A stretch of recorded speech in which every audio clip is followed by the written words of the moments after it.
1991 की बात है। इंडियन एक्सप्रेस के पत्रकार शंकर अय्यर ने एक स्टोरी ब्रेक की। स्टोरी ये थी कि भारत अपना सोना गिरवी रख रहा है। नरसिम्हा राव थे प्रधानमंत्री, मनमोहन सिंह थे वित्त मंत्री।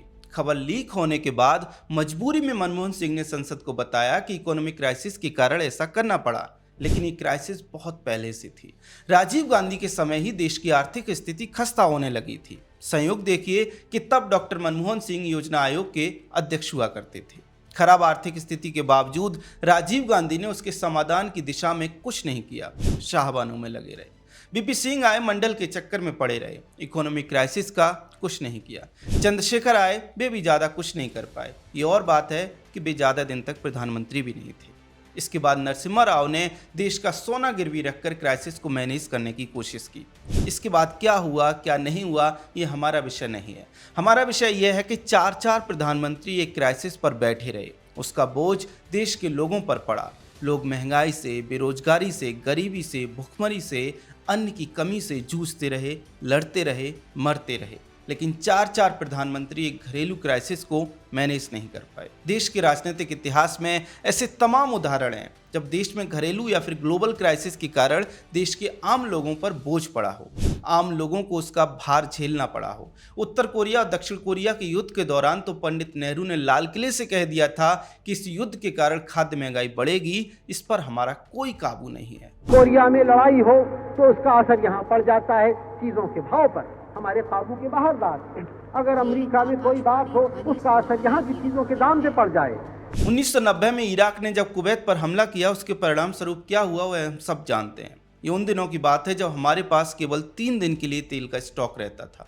पहले हम तेल के लिए बाहर के देशों पर निर्भर करते थे। यूपीए की बात करें तो भारत की गिरी हुई अर्थव्यवस्था का ठीकरा डॉक्टर मनमोहन सिंह ने यूरोजोन की गिरी हुई अर्थव्यवस्था पर फोड़ दिया था। और याद कीजिए जब डॉक्टर मनमोहन सिंह ने ऑयल पर सब्सिडी घटाने की बात करते हुए ये कहा था, पैसा कहाँ से आता, पैसा पेड़ों पर तो लगता नहीं है। कहने का अर्थ यह है कि घरेलू और ग्लोबल क्राइसिस का बोझ देश के लोगों पर पड़ता रहा है, लेकिन पिछले 11 साल अगर आप देखेंगे तो इसमें एक बड़ा बदलाव देखने को मिला है। बदलाव ये है कि सरकार ने अपनी रणनीति से, कूटनीति से, विदेश नीति से, आर्थिक नीति से ग्लोबल क्राइसिस का प्रभाव देश के लोगों के ऊपर नहीं पड़ने दिया। आइए कुछ उदाहरण देखते हैं। कोविड-19 पैंडेमिक को इस सदी की अब तक की सबसे बड़ी ग्लोबल क्राइसिस कहा जा सकता है। पूरी दुनिया ठप हो गई थी। दुनिया के एक्सपर्ट्स ने भविष्यवाणियां की कि भारत शमशान बन जाएगा, भारत में करोड़ों लोग मारे जाएंगे, भारत की इकोनॉमी बर्बाद हो जाएगी, भारत के लोग भूखे मर जाएंगे, भारत के लोगों के पास खाने तक को कुछ नहीं होगा। इतनी बड़ी क्राइसिस को पीएम मोदी ने कैसे डील किया वो हम सब ने देखा। दुनिया का सबसे बड़ा वेलफेयर इंटरवेंशन सरकार ने किया। प्रधानमंत्री गरीब कल्याण अन्न योजना से अन्न के भंडार गरीबों के लिए खोल दिए। 80 करोड़ लोगों को राशन बांटना शुरू किया। लगभग 20 लाख करोड़ रुपए का आत्मनिर्भर इकोनॉमिक भारत पैकेज लॉन्च किया और देश के व्यापार जो कि इकोनॉमी की रीढ़ है उसे टूटने से बचा लिया। तमाम योजनाओं से, तमाम नीतियों से छोटे व्यापारियों, एमएसएमई और बड़े उद्योगों तक को सपोर्ट किया गया। हमने देखा कि कोविड के दौरान देश की इकोनॉमी में दूसरे देशों की तुलना में कम गिरावट आई। इसके अलावा कोविड के दौरान और क्या क्या किया गया वो आप सभी ने देखा, इसलिए उसमें ज़्यादा मैं नहीं जाऊंगा, लेकिन इतना जरूर कहूंगा कि सदी की सबसे बड़ी क्राइसिस को पीएम मोदी ने ऐसे हैंडल किया कि भारत के आम लोगों पर उसका मिनिमम प्रभाव पड़ा। बाकी खुद की वैक्सीन बनाना और उसे दुनिया को देना इतिहास का हिस्सा है। खैर, इसके बाद रूस यूक्रेन युद्ध बड़ी ग्लोबल क्राइसिस थी। सरकार ने कैसे इसे हैंडल किया वो आज तक दुनिया में चर्चा का विषय है। रूस और यूक्रेन युद्ध के कारण ग्लोबल फूड सप्लाई चेन चरमरा गई और विकासशील देशों में फूड क्राइसिस हो गया, लेकिन भारत ने फूड क्राइसिस को बेहतरीन तरीके से मैनेज किया। गेहूं और चावल के एक्सपोर्ट पर रोक लगाई और देश के लोगों को पता भी नहीं चलने दिया कि दुनिया में इतनी बड़ी फूड क्राइसिस है। इस युद्ध से दुनिया भर में महंगाई बढ़ी, लेकिन भारत में ऐसा कुछ नहीं हुआ। इसके अलावा पेट्रोल और डीजल के दामों में भी दुनिया में बड़ी बढ़ोतरी हुई, भारत में नहीं हुई। ऐसा इसलिए क्योंकि रूस पेट्रोल का बड़ा सप्लायर था। अमेरिका की उस पर प्रतिबंध लगाने से ईंधन के दाम बढ़ गए, लेकिन भारत ने रूस से सस्ता तेल खरीदना जारी रखा और उसका लाभ सीधे आम लोगों को मिला। दोस्तों ध्यान से समझिए, बात सिर्फ पेट्रोल डीजल की नहीं है, फूड सिक्योरिटी या फिर महंगाई की नहीं, बल्कि ओवरऑल देखें तो रूस यूक्रेन युद्ध का देश के आम लोगों पर सरकार ने कोई बोझ नहीं पड़ने दिया। अब अमेरिका, इजराइल और ईरान युद्ध की बात कर लेते हैं। जी हाँ, ये युद्ध अभी की एक बड़ी ग्लोबल क्राइसिस है। इस युद्ध के कारण दुनिया में विशेष तौर पर एशिया में पेट्रोल डीजल को लेकर एक तरह से हाहाकार मचा है।